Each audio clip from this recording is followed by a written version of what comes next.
Learn how to innovate virtual healthcare and provide a complete wellness solution. Winning with Matthew Jubelius, founder of Virtuclinic, on today's episode of the Executive Wins Podcast. Welcome to the Executive Wins Podcast, where senior leaders share their biggest wins so you can get inspired and grow your business.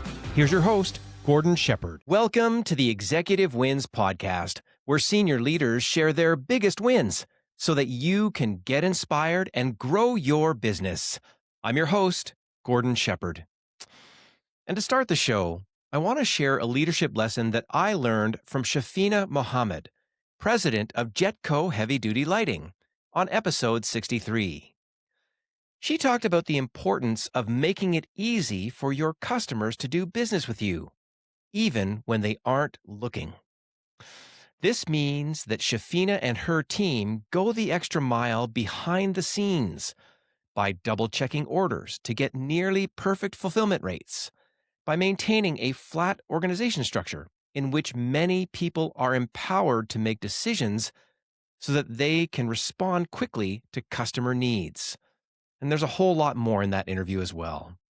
This detailed and caring approach has helped Jetco Heavy Duty Lighting successfully serve the most demanding industries for more than 38 years. And that is just one of hundreds of leadership lessons that you'll learn when you listen to past episodes on the Executive Wins Podcast. Another reason to listen? Well, the Executive Wins Podcast won the Best New Podcast Award in the Quill Podcasting Awards in its first year of production.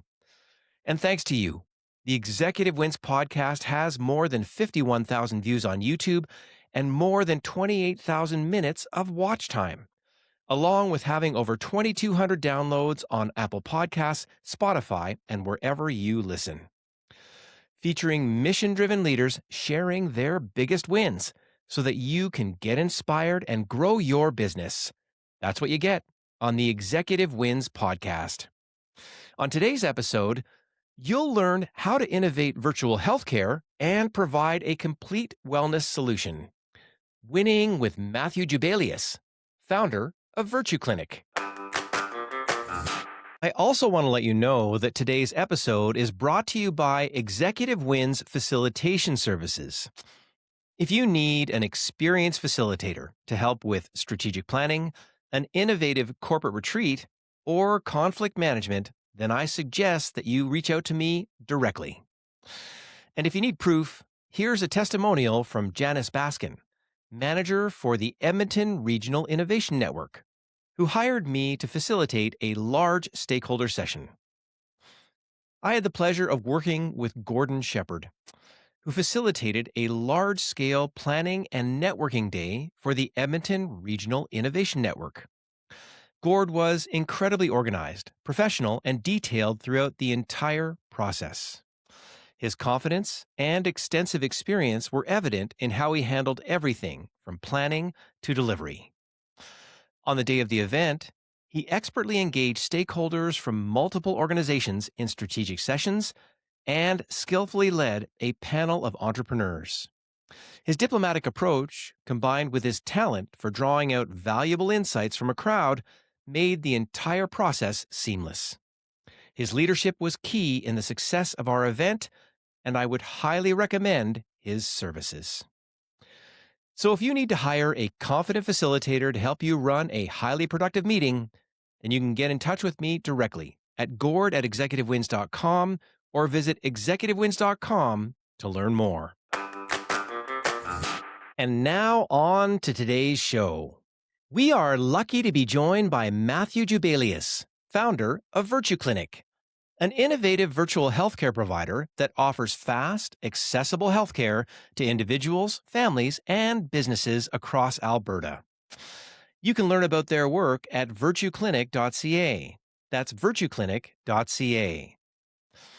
On this episode, you'll learn how Matthew started Virtuclinic and how he has innovatively grown the business to provide a complete healthcare solution, especially for people living in remote areas. You'll also hear how he has helped companies boost productivity by providing time-efficient online healthcare for employees, instead of having them waste time sitting in doctor's offices when they need medical attention. In addition, Matthew talks about how he has grown his company to include 8 staff, along with the onboarding approach that he takes to find the right people. This episode is must listen, especially for leaders who want to learn how to build a values driven venture that puts people first. I also want to remind you that this interview follows a specific format that I created called The Anatomy of a Win to help you learn the strategy, work plan, people, operations, and results behind every business win that you hear on this show. I really do hope that you can use this approach to reach your next business milestone. And now here's Matthew Jubelius with his executive win. Matthew, welcome to the show. Thank you. It's a privilege to be here, Gord. Well, it's a privilege for us to have you here because we're going to be talking with someone who has built a real business that is in a scaling mode in the medical area, serving a real need with real customers and coming up with just solutions that are absolutely impactful for the work that you're doing. And I'm just so excited to have spent the time, getting to meet you over an hour and a half coffee that could have been 20 hours in terms of all the insights that were flying back and forth. But great to have you here today. There's a lot of people that haven't met you yet, though. So if you had to introduce yourself, what would you say? I'd say, hi there, I'm Matthew Jubelius. I'm the founder of Virtuclinic.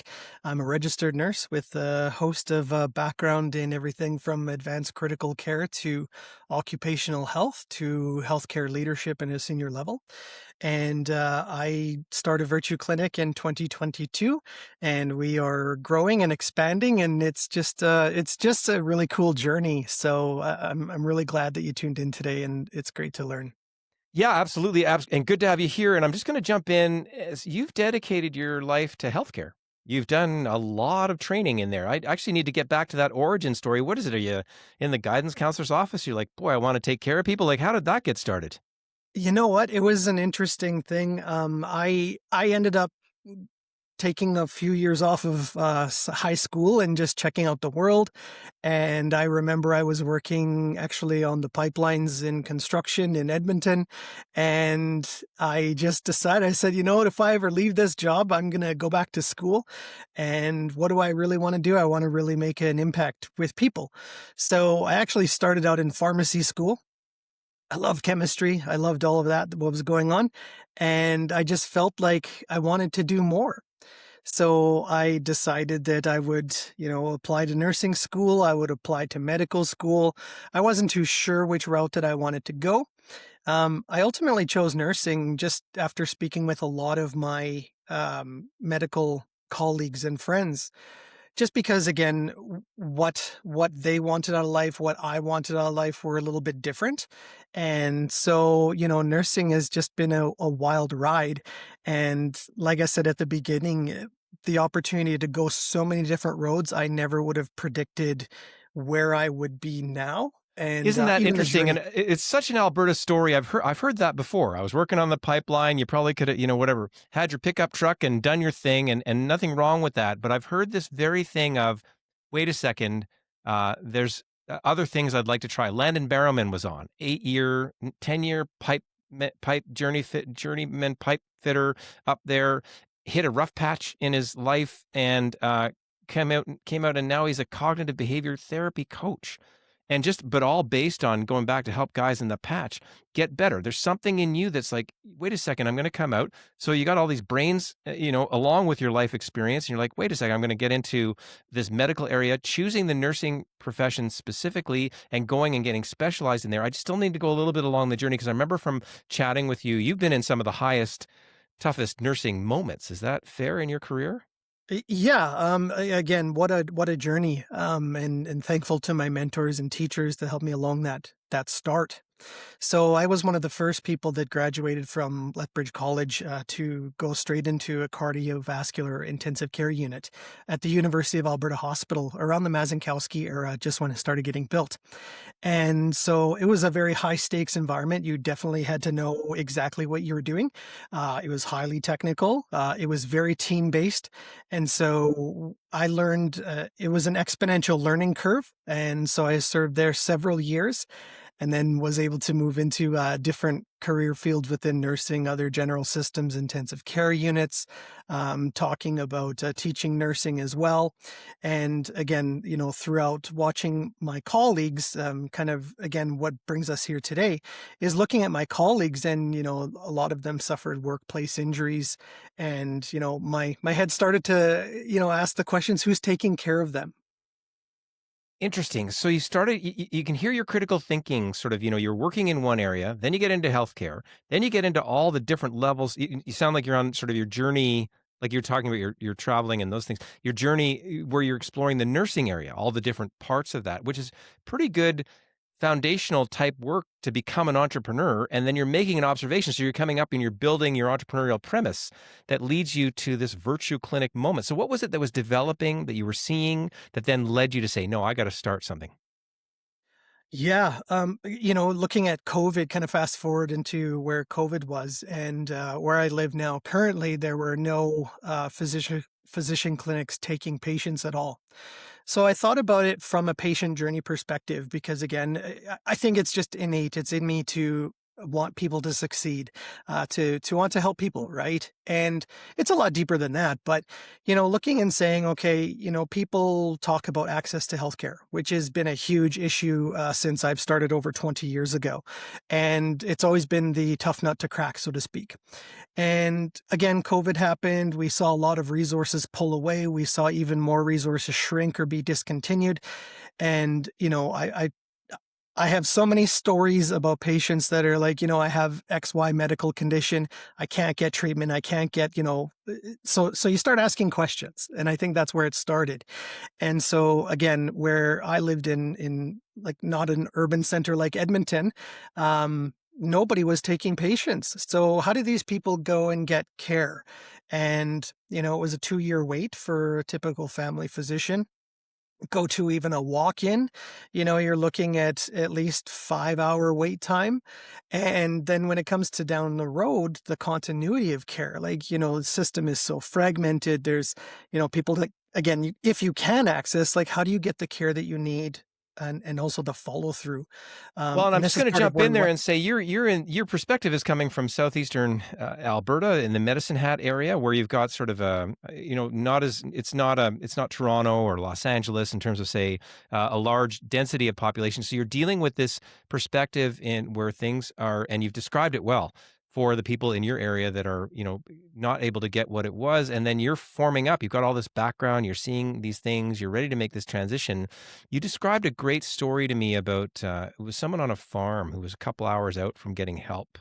Can you Yeah. describe that story? And that might get us into the Virtue Clinic thing. Go ahead.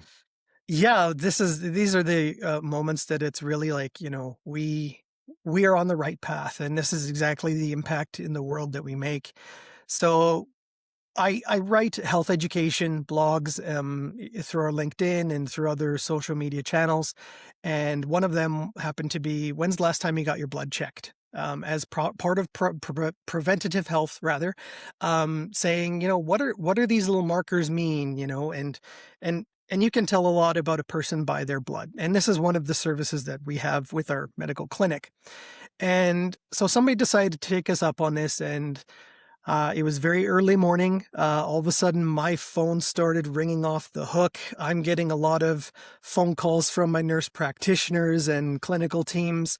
And what this means is that there's a very critical value, and this is, turning into an emergency situation potentially. So I end up calling this individual directly. And so I was able to assess them actually over the phone and through conversation.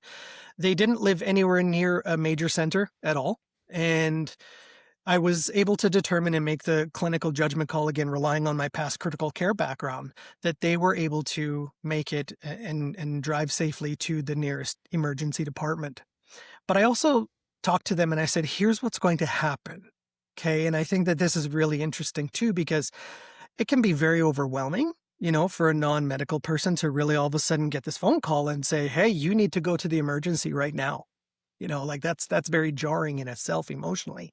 So explaining it to this individual what was going to happen. And then I explained as well, I said, I'm going to call in and check on you a little bit later today. It's going to be a long day, but I'm going to do that. So in this case, the person came back with their blood sugars in the 30s, which is very, very, very high. And for reference, we're kind of looking, 4 to 8 or 4 to 6, like it's substantially higher. And I said, they're going to do this, they're going to do that, they're going to, most likely diagnose you with X, Y, or Z. But again, let's have a conversation about it later. So I end up following up and I called this individual and they said, it happened exactly how you said it would be. And again, that was very, very validating from a clinician perspective. But again, that they were able to go get the treatment. Now, let's look back on this in terms of the traditional model. The emergency physicians had told this individual, they said, we usually see patients like you unconscious and arriving via ambulance. And this is the reality. Okay. And so what we were able to do in this one case, in making a difference in this one person's life, we avoided the obvious psychological trauma of, let's say, being discovered unconscious on the floor by, family member, significant other. We reduced provincial resources by having an ambulance call out to, again, rural Alberta. That's a significant cost. We also said, okay, like now we get prompt management, right? And then the person was able to also we prevented that emergency situation is what I'm getting at. So again, getting this person to get back on track just by that simple blood test was really a game changer.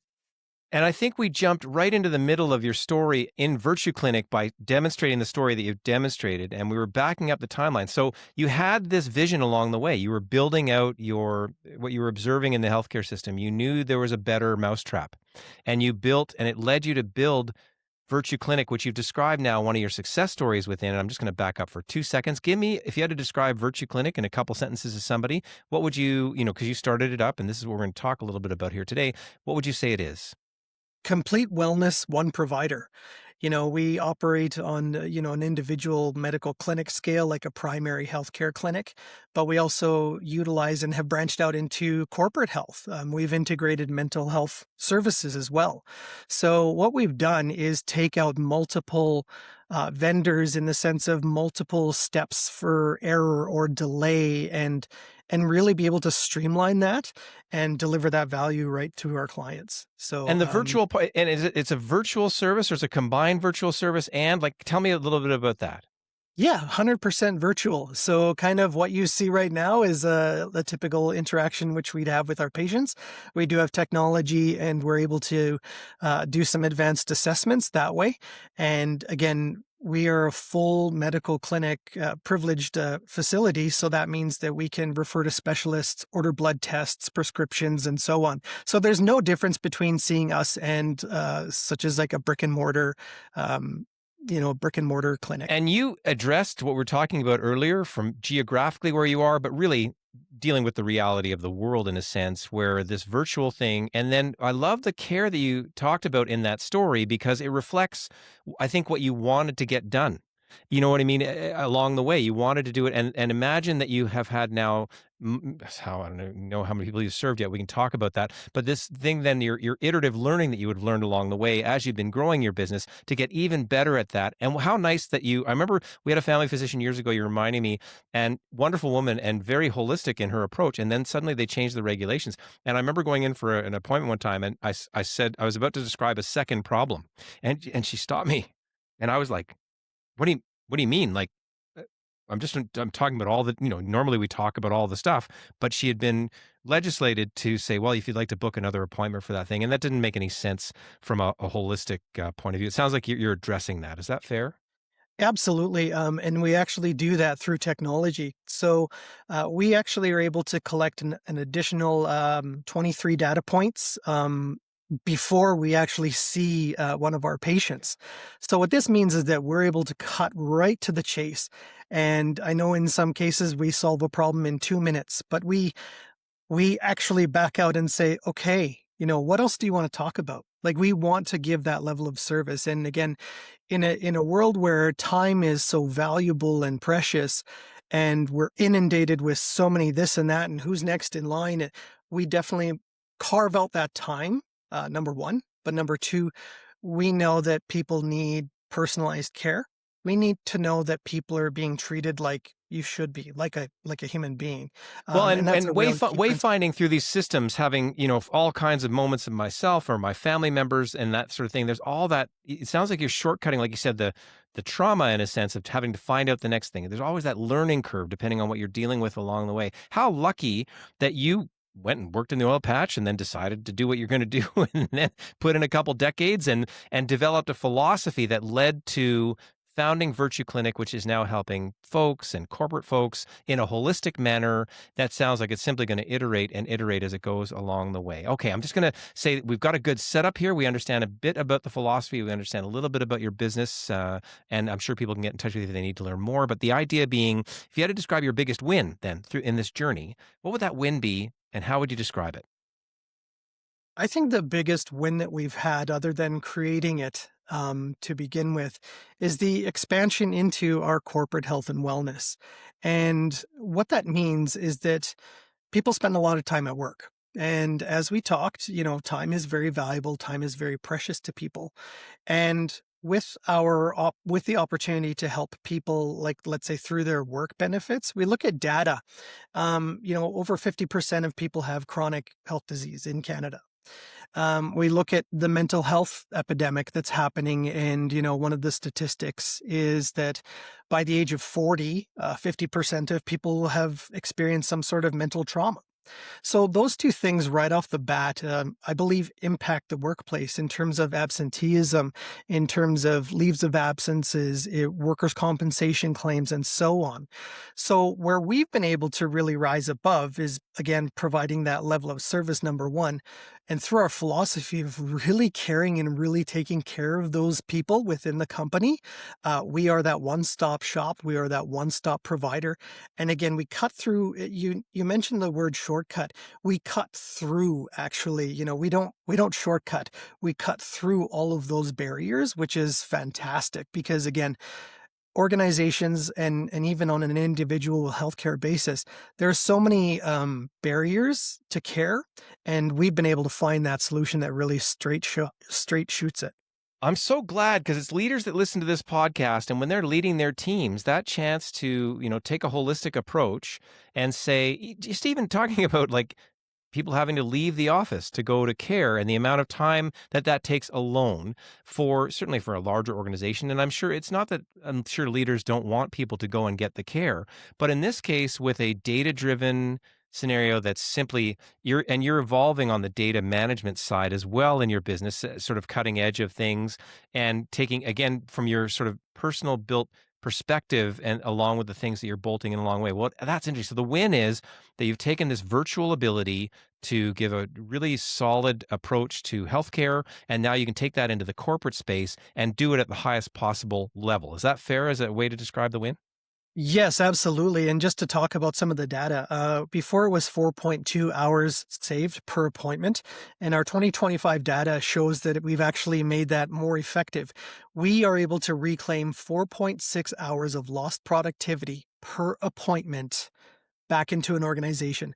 So the ROI off there is absolutely off the charts. That's half a day's worth of wages right off the get-go just from one of our appointments. Thank you for solidifying that again. And it's funny. It's funny. I remember dealing with folks in the high end construction area, and whether you care about people or you don't, the idea of them investing in safety for their employees on large construction sites is actually a good business decision. And it's funny about. I don't mean to be sort of callous about that. I mean to say if that's the way that somebody gets home at night, and saves their ears and their bodies and whatever that is, then great. But that they certainly don't want any downtime. What you've just described is an actual statistic holistic that somebody can get onto, and it actually would impact their insurance. It would impact their overall productivity. Wow, I'm so glad to hear that you have gotten this far into that level where it's sort of a no brainer for somebody to get involved with what you're doing to make it make sense, along with this holistic care that, again, the data management. I can see that your profiles, but when you go to pop them up, it's not me going to the Medi Center and that guy having to look and learn and try and figure it out. You've got a more holistic way to treat people. Is that fair? Absolutely. And again, through technology, we've already solved the problem before you walk in the door. Again, that part is, I don't want to say fairly straightforward, but it's by design. And what's even more magical, I think, is that when we talk with other, patients and clients and stuff, they've utilized other telehealth providers, and we've actually converted quite a few people because again, the level and the scope and the service level that we provide, we're definitely not some big massive corporation that just cares about a bottom line. It's we're accountable to our patients, not shareholders. And I think that there's a real difference there, because again, who do we really care about? We care about people. Interesting. All right, so we know what the win is. It's serving now this corporate. I'm going to say we're going to bite it off. There's many wins along the way, but we're going to bite off the corporate service piece, which you're doing at the high level, providing on the data side and everything else. Let's jump into the anatomy of a win, where we explore the strategy, work plan, people, operations, and results. So give me a sense of what is your size and scale right now? It's Virtuclinic, number of employees and number of people served ish. Can we get, or if there's numbers you don't want to say, don't say them. But how much? What context can you give us? Sure, no problem. There's currently 8 people on our team. We have several nurse practitioners, a psychologist, as well as administrative clinical team. Myself as the clinical director, and I also do see patients as well because that's something that I do definitely miss. And again, it's an opportunity to have that human connection still. So we We've know kind served. of we know where we're at. We've got these 8 people, and it's just simply scalable. Do you know what I mean? Like this is what strikes me about it. So if we go back then and jump into the strategy, what was the strategy in getting into this model? I mean, you didn't say let's open a bricks and mortar and get everybody under one roof. You said no, let's go into the online model. But you went into the online model. You have to tell me what year it started, at a time when other large organizations were tackling telehealth. So tell me what the strategy was around vision, mission, values, goals that you had highlights to get this started the way you did. Yeah, definitely. It started with the goal and the vision, to really reduce geographic barriers to access care. And we serve across all of Alberta. So we have clients, down from the almost US border all the way up past Fort McMurray, again, across Alberta. And it's literally as easy as, making the appointment and we will see you online. So that was, looking at the vision and saying, well, yeah, that's number one, reducing geographic barriers. But how are we going to do that? Because looking at it from, again, a holistic lens that you've talked about several times, is that we're not only just treating a disease, we're treating people. And, there's a huge difference there because it comes back into, as I say, healthcare is a team sport.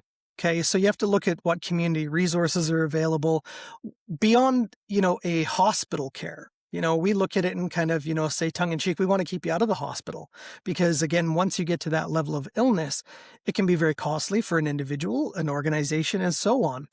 Now, strategically, what we've done is, make sure that our nurse practitioners are, number one, have different disciplines because a well-rounded team is better than having 8 duplicates of the same. And really celebrating what those specialties are, but also who those people are, who those practitioners and people are.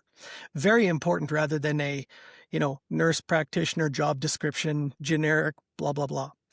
The second part to it is actually the geographic location of each. Because the health needs, again, in, southeast rural Alberta are quite different than they are in central Alberta. And the resources that are there, again, are a little bit different. Now, what we've done is taken the next step through our digital health advisors. And this is actually a cutting edge solution that is, I'm really happy to share it with you. It's available all across Canada right now. And our aim is to go global, hopefully this year. Now, what this does is it provides 24/7 on-demand access to trusted clinical advice and mental health care. So when we've talked about the last 20 years of access as an issue, we have been able to build a solution that solves it in 20 seconds.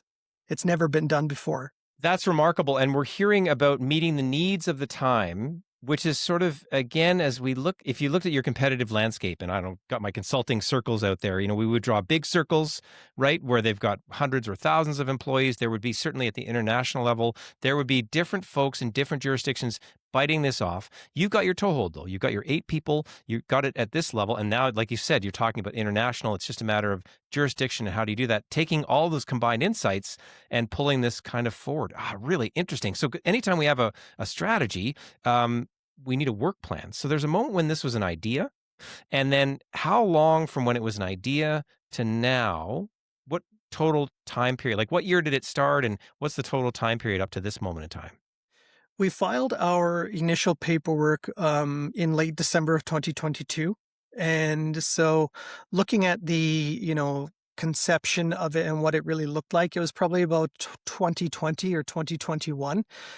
So it wasn't a huge amount of time, but again, being able to utilize my previous healthcare leadership experience, again, over a decade of supporting people, coaching leaders, and be able to really draw out those winning champions kind of deal. That A team really helped us cut down the work. Well, and how remarkable. So because it wasn't 8 people at the beginning, it was you and 1 or 2 others kind of thing. Is that the idea? It started out just me. You bet. Yeah, it started out just me. And there's you, and so again, it sounds quick to me, funny enough, about what you're talking about, because you're not talking about a venture capital, we had $100 million, we're going to blast this thing out there kind of thing. You talked about developing it in sort of the way that met your philosophy of sorts to the way you've scaled it over this period of, well, less than 5 years now, in terms of how you've done things. So in that timeline along the way, how would you describe your attitude? I mean, there's one day when you're online and you got your first call or whatever. Like, has it been a roller coaster along the way or pretty easy sailing? How would you describe your attitude throughout that time period? You know what? It's the hardest thing I've ever done in my life. And I've done heart and lung transplants and assisted with that kind of complexity of care. Again, because this is such a big piece, have to deal with the clinical aspect of, an individual disease, but also looking at the bigger picture, the regulatory landscape, service level, again, maintaining and engaging your team as well, I think is very important. And to really carry forward that ethos or that belief in this is why we're here. This is what we're doing it. We're not doing it for glory. We're really here to serve. And, one of the things that I say, it's a privilege because it really is. We as healthcare providers have a unique insight to people's lives, right? Very confidential information, very personal information. We obviously protect that to the highest standard and degree. But when we look at, again, fostering our people and our culture is equally important because, again, you will receive the same level of care and support from myself versus anyone else throughout the organization. And that's what's very unique is because people who want to work with Virtuclinic, they truly want to. They're not burnt out. They're not just looking for a quote unquote job. And that's the difference between excellent care and normal care. Interesting. And how lucky that, again, it stems from your philosophy about how you wanted to tackle it. You've bootstrapped it because there's you sitting there in the beginning and you know what it's like to file those corporate papers. And then you talked about bolting in all those entrepreneurial things. It's one thing to have all your expertise for your decade, but then you've got to become a leader and then you got to become team manager and onboarder and regulatory thing and then visionary and then let's break open new markets. Like there's so many pieces that are going along at a really interesting pace where you're able to maintain your own approach, your own standard of how you want things to go in your company. I mean, that's just a great, great moment in time. And again, we can hear the level of care that people are getting along the way. So that's been that really relatively short period of time strategy, work plan highlights.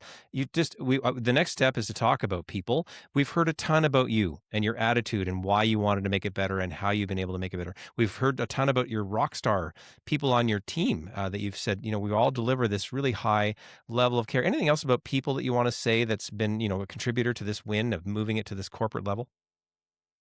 Yeah, um, I think that you have to really select the right people. We look at terms of the cost of a bad hire for organizations. It's massive. We look at employee turnover again, which is one of the ways that we help organizations and we reduce that. But you know, we're we're we're a team, and again, everyone is able to contribute. Again, you're not just a cog in a machine. So being able to have that demonstrated right out of the get-go.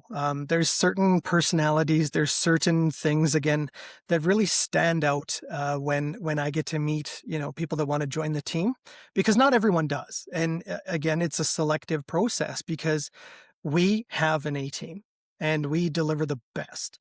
And that standard of care is not something that I will let go of. It's not something that I take lightly because it is a privilege. It is a privilege to serve. And again, this is the mentality of all of our providers. Yeah. Interesting, and so great to again, you can hear it very dialed in. Like you're onto something. When there's growth there, that means there's cash flow there, so you're able to grow in the way that you want to grow, which is a great thing. And that moves us into strategy, work plan, people, operations. There's some operational highlights here. It's an online platform. Tell me a little bit about the technical secret sauce for whatever you're allowed to reveal to the world, about why is the online platform working? Why is this data management component important and working? What are some of those operational highlights that you think you're doing better? Yeah, let's just start with wasted time. So, again, in the traditional system, if you have a 10 o'clock appointment, typically you'll show up at 10 o'clock, maybe fill out some documents. Maybe the practitioner is running a half hour late or more. And again, we kind of go down the road, and that's where your 4.6 hours kind of come in eventually. What we've done is we've been able to provide an online deployment of, for example, the onboarding of people that are new to the clinic. So everything is taken care of again beforehand, and everything is communicated again universally and electronically. So what people do is they know exactly, again, how it's going to go down, what people need to do, and what's going to happen, so that again, when the 10 o'clock appointment comes, we will see you at 10 o'clock. I've just been in those waiting rooms. I was in one recently where I had to get some tests or whatever, and I was just that thing of, hey, I'm here. But just like you described, and the system, I think, probably does its best, in terms of what it is. But you're talking about where the system needs to go. If Gretzky was talking about where that puck's supposed to be going, you're sort of going where that puck's supposed to be going in terms of that. So time is a big piece that you've, in a sense, taken advantage of to reduce and make more sense for people. And also, then there's that explanation. If I say standard operating procedure to a certain degree, you're kind of dialing it in almost every patient that you're dealing with to make it better and better and better. Is that fair? Yeah, absolutely. And if I can just expand on that a little bit, one of the things that came straight from our patients is that, it would be nice if I could get, for example, some sort of review or notes from our conversation, because we talk about a lot in that 15-minute, 20-minute time frame. And then the patient said, I get out of this appointment, and then I scratch my head and go, what was I supposed to do again? So through that came, and again, another iteration of personalized care, where we're able to provide, a summary of what happened, any homework, so to speak, and the next action item steps, so that the person again knows exactly what to do, where to go, and the next time, even for follow up. Again, nothing is left hanging out there in the wind where people go, I don't know what's going on. Again, that's part of the fragmented care. Yeah, and we've In the solved. summary and the follow up, is that an AI assisted kind of opportunity, or is it something that you folks do in your own note taking? How does that happen? We utilize AI in multiple capacities. I can't speak to all of them, but AI scribes are big and hot right now in the medical world. We actually did a research project several years ago evaluating AI scribes, because again, there are a lot out there, and what we found through our testing, there were only two that really delivered what we needed and complied with absolutely everything. And so we put in the work before, again, it was mainstream to deliver the best. The instructions are partially there, but we're always improving and getting ready for the next iteration. It will I never love it. And stop. you really remind me, when we get that good advice in the family here, bring somebody to your appointment with you, especially those heavy duty ones when folks are in those hardest moments and to help you literally, because you can't hear everything. It's an emotional moment, especially in those really tough moments. But this idea of then dialing it in, dialing it in. And thank you for talking a little bit in there, implying about compliance. This thing of like, no, we didn't just sort of take Copilot and slam it in there and make it happen. We actually are working jurisdictionally, to be able to operationalize that in the right way. Well, I'm going to guess we could go on and on and on about other operational highlights that get you to this success story, right? I am one. Now we are 8. It sounds like you're on your way to 80. Like it's just a really interesting sort of mode as you go along, but you're doing it at that sort of responsible growth rate that meets and always upholds your values and standard of care that you've developed along the way with the privilege that you've talked about having a chance to serve. How lucky. Oh, so anyways, strategy, work plan, people, operations. There's results. There's quantitative results and qualitative results. Quantitatively, um, is it number of people served? Is it, like you said, 4.6 hours? Like, what are the sort of the quantitative highlights that you like to sort of pass along that really represent this win? Mhm. So again, social proof, that's kind of the world that we live in with right now. We've had 5.0 Google rating consistently. I again, thank you very much. We really appreciate feedback because it helps guide us, whether it's positive or let's say constructive. It helps us be able to deliver care. But again, consistency is a huge thing. So looking at that Google rating right now, again, that's just an outcome of the service that we deliver because we just do it every day. Um, we also look at, again, our other metrics, again, staying within appointment times and making sure that we are, you know, being able to serve the people. Because again, if we start letting certain things kind of slip by, then, we get back into the whole, well, this appointment ran late, then this appointment ran late, and so on. And we're the differentiator when it comes to that, number one. Um, I al- we always ask for feedback because, like I said, it's about how people feel.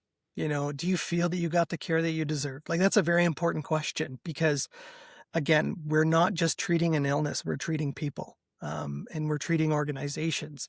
So that's very important for us to know. And then I think finally as well, when we look at, I'll give you one more piece of data from our digital health advisors. So again, this is a newer flagship of ours. And over the past year, we've been collecting data. Um, when I first started, I was going to say anything over 75% was pretty good. Our lowest ranking indicator was 92%. So that tells us a lot. And it was unanimous. For example, one of the questions that we asked, would you recommend Virtuclinic? 10 out of 10, like always. So again, like we're doing something that is valuable. We're doing something that people know is valuable. And so the opportunity to, again, get to that next level and with our digital health advisors, it's going to change the world. And that's what it's about. Privileged to serve. We're going to change the world. What a lucky path that you've gotten started here, along with this A team that gets to go along the ride with you. This is going to be so fun to chat with you in a couple of years and see how far this is going, given the good foundation that you've got in there. We got quantitative results. Qualitatively, how does it feel at this point for you? I feel Do you get that feeling, when you first graduated and you go, I'm going to change the world? That's how I wake up every day. So for me, like, again, what a privilege. Like, that is super cool. And again, it gives me fuel. It gives me that passion to also have that compassion, to also understand people, to also support our clinicians and so on. So, the opportunity to live in that state, is so it's so wonderful, and I'm just so grateful. That's great. And when we look at the complexity of healthcare, especially in Canada these days, the way that resources are being utilized, to see somebody on the cutting edge of how to use utilize resources, and going borderless. You say, we're coming up with a way to do it. That's just the way to do it, not the way to do it in Alberta or whatever. You're going to be the way to do it, which makes a ton of sense. And nostalgically, if there used to be a fellow that used to come to your house or a woman that came to your house and helped you as a doctor, you're actually able almost to do that same thing at a much more sophisticated level, along with getting this win that helps corporations in so many significant ways. And we've just heard some key data, save me 4.6 hours or whatever it is, but there's going to be even more as you grow because you're, again, getting that foundational piece in there. Well, this has just been a great opportunity to learn about your business and you a little bit as well. Whenever I've got great leaders like you on the show, I always have to say, if you were talking to a leader, maybe they're thinking about starting something up to change the world or whatever. Is there a few sentences that you like to give, pay it forward in a sense to a leader that you might have learned from your experience that they would gain from? Never drink your own Kool-Aid. And what I mean by that is the work is the goal, the day-to-day making a difference, like the journey, that is the work. That's where you find the joy. The other wins will come in. And, again, whether it's expanding your team or being able to expand into a digital product or whatnot, but, finding the joy in the day-to-day work, but don't get too in love with your results. Results are great, fantastic, but for myself, I always want to become a more optimal version. And what I mean by that is, again, being able to deliver better care, more effective care, to be more compassionate with people. And again, this is from my own lens and viewpoint. But I think that some businesses rest on their laurels or previous successes. And all of a sudden you look back and it's like, oh, that happened 10 years ago. What have you done lately? And that's kind of where I look at it. And it's like, yep, we've had some success, but we're going to have more. And this is how we're going to get there. And you're jumping out of bed every day to get up and do the work that you're doing. You reminded me, Nick Nanos was on from Nanos Research, and he said in one of his pieces of advice was, don't applaud when they land the plane. It's their job to land the plane. So, that's what they're there to do. So it's not a big deal. I think I've heard a little bit of that thematically in here. Matthew, gosh, what a great interview. I'm so glad to get some insights into there and how you're changing the world. Thank you so much for being on the show. Thank you, Gord. Really appreciate it. Put people first. Provide innovative healthcare solutions and find joy in your work. That is how Matthew Jubelius and his team win every day. Thank you, Matthew, for your inspiring win. And if you enjoyed listening to this episode, then make sure to check out our upcoming episodes, which include how a dedicated legal team won a precedent-setting case and a significant financial reward for their client. Winning with Inderjit Diman, lawyer at Prowse Barrett. And if you want to learn how Executive Wins services like coaching, training, and facilitation can help to align your leadership team so they can optimize decision-making that leads to more profitable quarterly results, then visit executivewins.com to learn how. You can also subscribe to the Executive Wins newsletter to stay up to date on the podcast, live events, education opportunities, and more. Visit executivewins.com/newsletter to sign up. And if you enjoyed today's episode, be sure to rate, review, and subscribe, and share it with a fellow leader. And don't forget to check out our resources and links in the show notes.